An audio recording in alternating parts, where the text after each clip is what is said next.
Hi hello welcome back to channel study with music. അപ്പോൾ നമ്മുടെ ഇന്നത്തെ ഒരു വീഡിയോ എന്ന് പറയുന്നത് വ്ളോഗ് നമ്പർ 7 ആണ് കേട്ടോ. Day in my life as A 12th grade. എൻ്റെ ഒരു എൻറ്റയർ ഡേ ആണ്. ഞാൻ മെയ് 15-ാം തീയതിയാണ് ഈ വീഡിയോ എടുക്കുന്നത്. അപ്പോൾ എല്ലാവർക്കും ഇഷ്ടപ്പെടുകയാണെങ്കിൽ എൻ്റെ വീഡിയോ ലൈക്ക് ചെയ്യുക, ഷെയർ ചെയ്യുക, അതുപോലെ ചാനലൊന്ന് സബ്സ്ക്രൈബ് ചെയ്യുക. അപ്പോൾ നേരെ വീഡിയോയിലേക്ക് പോവാം. അപ്പോൾ ഫസ്റ്റ് സെഷൻ എന്ന് പറയുന്നത് രാവിലെ 10 തൊട്ട് 11:30 വരെ ആയിരുന്നു. ബോട്ടണിയാണ് എടുത്തത്. അതിൽ first chapter sexual reproduction in flowering plants എന്ന് പറയുന്ന ചാപ്റ്റർ തീർന്നായിരുന്നു. അപ്പോൾ അതിൻ്റെ ടെക്സ്റ്റ് വായിക്കുവാണ്. ബോട്ടണിയിൽ നമ്മൾ NCERT ശരിക്കും വായിച്ചാലേ ശരിയാകത്തുള്ളൂ. അതുകൊണ്ട് തന്നെ ഞാൻ ഓരോ ചാപ്റ്റർ കഴിയുമ്പോഴും ഇമ്പോർട്ടൻറ്റ് പോയിന്റ്സ് ഹൈലൈറ്റ് ചെയ്ത് ഇങ്ങനെ ടെക്സ്റ്റ് വായിച്ച് പോകാറുണ്ട്. അപ്പോൾ ആ ഫസ്റ്റ് സെഷനിൽ ഞാൻ അത് തന്നെയാണ് ചെയ്തത്. അതുപോലെ തന്നെ നോട്ട്സും ഇതിൻ്റെ ഇടയ്ക്ക് ഇമ്പോർട്ടൻ്റ് ആയിട്ട് മാർക്ക് ചെയ്ത് പോകുന്നുണ്ടായിരുന്നു. ഇമ്പോർട്ടൻറ്റ് ക്വസ്റ്റ്യൻസ് വരുമ്പോൾ സൈഡിൽ ഇങ്ങനെ സ്റ്റാറോ #ഗോ എന്തെങ്കിലും ഇട്ടുപോകും. അങ്ങനെ ചെയ്യുമ്പം നമുക്ക് ടെക്സ്റ്റ് പിന്നീട് വായിക്കുമ്പോൾ അത് ഇമ്പോർട്ടൻ്റ് ആണെന്ന് അത് ഫോക്കസ് ചെയ്ത് പഠിക്കാൻ പറ്റും.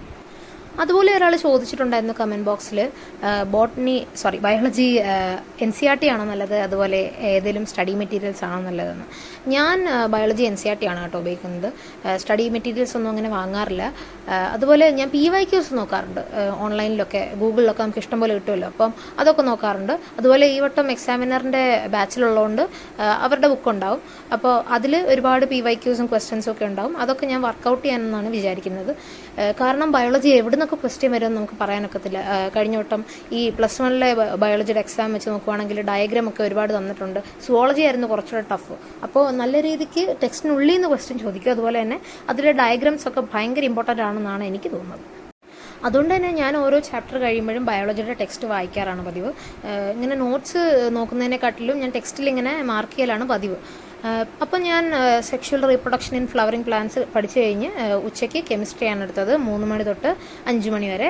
കെമിസ്ട്രിയിലെ സൊല്യൂഷൻസ് എന്നുള്ള ചാപ്റ്ററിൻ്റെ ഇഷ്ടംപോലെ ക്വസ്റ്റ്യൻസ് ഉണ്ട് കേട്ടോ ചെയ്യാൻ. മൊളാലിറ്റി, മോൾ ഫ്രാക്ഷൻ, അതുപോലെ കോളിഗേറ്റീവ് പ്രോപ്പർട്ടി, ഇതിൻ്റെ എല്ലാം ഒരുപാട് ക്വസ്റ്റ്യൻസ്, മാത്തമാറ്റിക്കൽ ക്വസ്റ്റ്യൻസ് ചെയ്യാനുണ്ട്.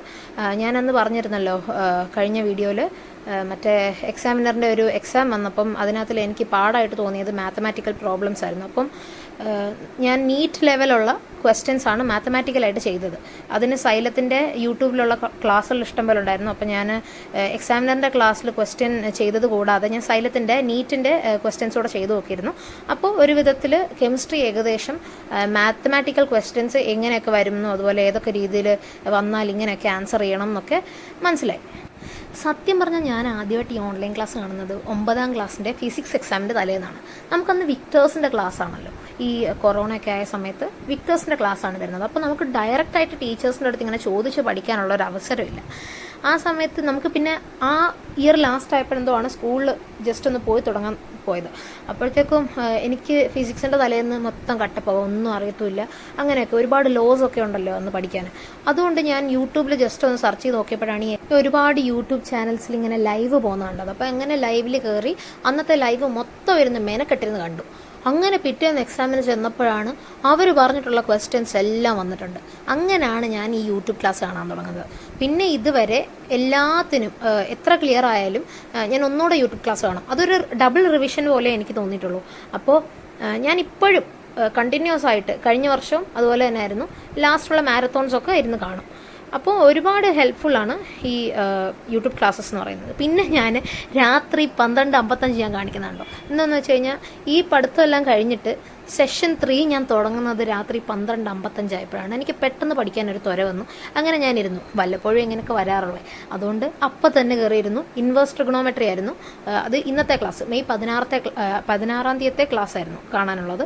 ഞാൻ ഇരുന്ന് കണ്ടു. പക്ഷേ ഞാൻ ഉദ്ദേശിച്ച അത്രയും എളുപ്പമായിരുന്നില്ല ഇൻവേഴ്സ് ട്രിഗണോമെട്രി. അതിൽ കൂടുതൽ ഫോക്കസ് കൊടുത്താൽ മാത്രമേ അത് അങ്ങോട്ട് മനസ്സിലാകത്തുള്ളൂ.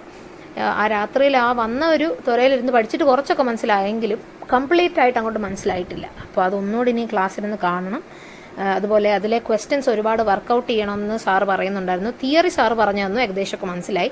പക്ഷേ അതിലെ പ്രോബ്ലംസ് എങ്ങനെയൊക്കെ വരുമെന്നും അതുപോലെ തന്നെ എന്തൊക്കെ ചെയ്യണം, എങ്ങനെയൊക്കെ എഴുതണമെന്നും കൃത്യമായിട്ട് അറിയത്തില്ല. അതിൻ്റെ ക്ലാസ്സസ് ഇനി ഉണ്ടാവും. അപ്പോൾ അത് കാണണം. അതുപോലെ യൂട്യൂബിൽ ഞാൻ വേറെ ക്ലാസ്സസും ഇതുപോലെ PYQ ഒക്കെ നോക്കാൻ കയറുന്നുണ്ട്.